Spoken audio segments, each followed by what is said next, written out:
receive niyo yung revelation. Kasi, nagiging buhay na buhay yung Bible talaga pag merong revelation. Medyo short lang yun, pero ang importante yung revelation talaga. Yun ang nangungusap ang Panginoon. Hindi yung mani yung inuusap nyo. Pero mag-usap kayo ng mani. Masarap din yan. Nahihirapan kasi ako. Kasi sabi ka ako, yung mga Boolano, hindi nakakaintindi ng some Cebuano words. Mga Bisaya kami, mga Cebuano. Alangan naman. Sabi ko, amazing. Pag abot na mo sa Bohol, daghang mga Boholano. Sa amo dito, walay mga tanhay. Walay mga tanhayanon. Sana, mga ting. Sige, continue. Proceed to topic number 2. Are you ready? Yes, you are? You're learning, right? Okay. Man, the blessed being. So, let's study how blessed are we. Okay? Okay. In the first point, created in the very image of God. Made in the image and the likeness of God. Now, considering God is our creator. In these verses here, then God said, let us make man in our own image, in our likeness, for the very purpose of ruling of every creature. And in 27, it says here, so God created man in his own image. So how blessed are you then? When the Bible taught that you have been created by God, with so much bullying, with so much comparison. Amen? Ang sabi nga nila, ang hostisya daw, para sa mayayaman lang daw. Amen? Daghang problema karon sa ekonomiya. Ang bugas nga tag 20, asa na. Right? But still, we as believers do believe that we have been blessed by God. Hallelujah. Now, here, not only with being created in the image of God, we're also the sons of God. Ang sabi ng 5:3 here, when Adam had lived 130 years, he had the son in his own likeness, in his own image. So, for us to better understand such, we have to study first the first two sons of Adam, Cain and Abel. Cain, the mean one, mean is evil, killed his own brother Abel. So, who's left? Sino yung naiwan? Yung bad guy. Right? Now, what will happen to the world if Cain would multiply? What would happen to the world if Cain will multiply? Yes, it will be full of bad people, criminals, right? And for that reason, God remembered Adam and Eve at the age of 130 years. He blessed with his son, with his own image, his own likeness. Kasi buwano pa niyan, liwat niya man. So, meaning, God's plan is to fill the earth with good people, his sons and daughters, his children. Abel. Amen? In the very image of God. Because it has been misunderstood ba? Do you truly like God? No. It is the Spirit given to us as He breathed in our nostrils ba? The first Adam. And the first Adam, the first man became a living soul because of that God's breath, His Spirit in us. Copy? Not only with being son, but of course, kingly being. Now look at this. It's very interesting. Psalms 8:4-8. Now, together, read, go.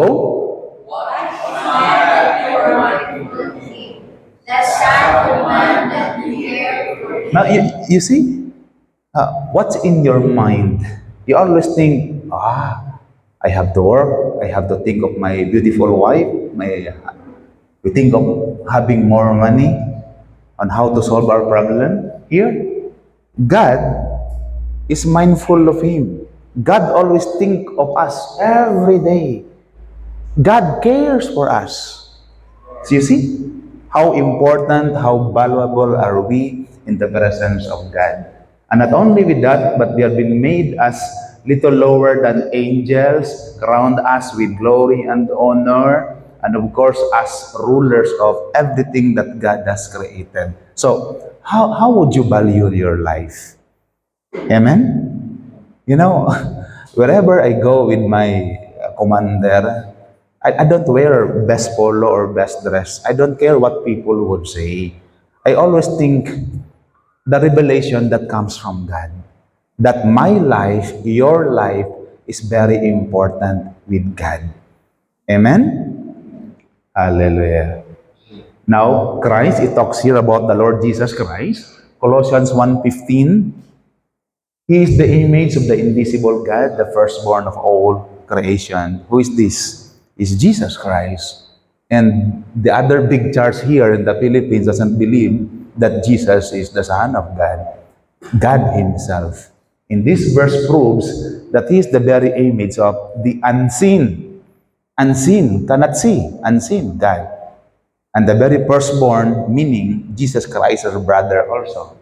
In 2 Corinthians 4:4, the God of this age has blended the minds of the unbelievers that they may cannot see the light of the gospel of the glory of God. Basa, read, Christ, who is the image of God. You know, someone told me, if I work, I can be a good manager in a big company. A lot of people told me, right? But why I decided to become a pastor, right? Now, it goes like this. Why is it that evangelism, bringing someone to Christ, is very hard now? Simply because Satan is working and he has blinded all those people and Satan doesn't want us to believe in the Lord Jesus Christ because our lives would be changed. Mga usab ang matuang kinabuhi.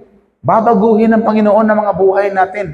At ayaw na ayaw ni Satan na mangyari yan. Kaya lahat gagawin ni Satan para yung mga tao hindi pumasok ng simbahan.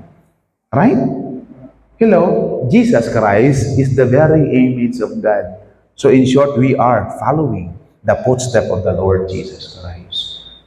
Point number 2, blessed being. Again, are you blessed?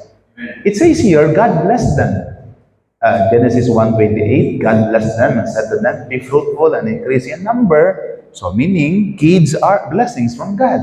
But it's not about counting how many kids do you have because you have been blessed by God. But it's all about management. Can you provide everything for them? It's all about how would you rule them? And then, in Genesis chapter 2, blessing that man was received. So if you are to read this whole chapter, it shows the very importance in the so-called fellowship, right? Relationship, right? It's very important as we work as one for the vineyard. We should remember that we are part of this body of the Lord Jesus Christ, and it's the Lord's prayer for us to be united, nga magkaiusata, without backbiting, fighting for each other, because relationship is very important. I have my weakness, I have my failures, same with my fellows right here, but God is not looking on our weaknesses. Remember that we have been blessed by God. As we work together, relationship is very important. I can remember actually, simply because I've worked in the station, in the radio for so many years already. The story goes like this, that when Adam committed sin before God, he hid himself. Adam, where are you? But, exactly, God knows where Adam was. Exactly, God knows where Adam was. Alam na alam ng Panginoon kung saan ang tatago si Adam, but He was asking, asan ka, Adan? Asa ka nagtago? Where are you? Right? That's why we have to preserve relationship. Okay? Our relationship to God is very important. And that would serve as our vertical relationship is the most important. Amen? Amen. Hallelujah. Amen? Remember those days when Adam and God was so close? They used to what? God would what? Kumain ka na? Kumain ka na? Gutom ka ba? Pagod ka ba? But nung mawala yung relationship, anong nangyari? Nagtago si Adan. That is why we need to preserve our relationship. Hindi ibig sabihin dahil mahirap yung tao, ginagawa mong utusan. Right? Simpleng buhay lang. Matuto tayong rumispeto sa isa't isa. We have to respect each other. Ang dami ko mga stories niyan, kaya ko yung i-dramatize. Pero kukonsumo ng oras kasi. We are also living being. Amen? Consider this one. Woo! Pastor Tedes. This church is beautiful. Right? The air we breathe is free because we are living. But you have to consider, maybe you have your best doctor, best hospital here in Bohol, but one day you have to consider, even doctors cannot treat themselves. Doctors dies every day. Amen? Naintindihan niyo sinasabi ko, man? Yes, it is a blessing that comes from God because we are growing older and older every day. So, wake up in the morning, Lord. Thank you for this new life. Thank you for waking me up because you have a task for me to perform. I have this mission. Kaya mga pastors, galaw-galaw din ko minsan. Dahil pag wala ka ng mission, kukunin ka na ng Panginoon. O ba't kayo nag-react? Yan ang tama, di ba? Together, go. The Lord God breathed into his nostrils the breath of life, and man became a living being. Okay? Yeah, here, God has given the first man the covenant. Alam niyo yung mga covenant, mga pastors naiintindihan yan sa word na promise. Pero iba yung covenant. It's only been made by God to man and to God. Alright? Kaya sabi ng 2:17, ang covenant dito, you must not eat from the tree of the knowledge of the good and evil, for when you eat of it, you will surely die. Kaso nga lang, hindi naintindihan. Eden, the first couple, did not understand that covenant. Right? Ako nga na-covenant ako dito. Dahil ako din busy. But pag sinabi ko, pupunta tayo ng Bohol, it's my covenant, not with anyone, but with God. Because evangelism, it's not because someone has told you to do so.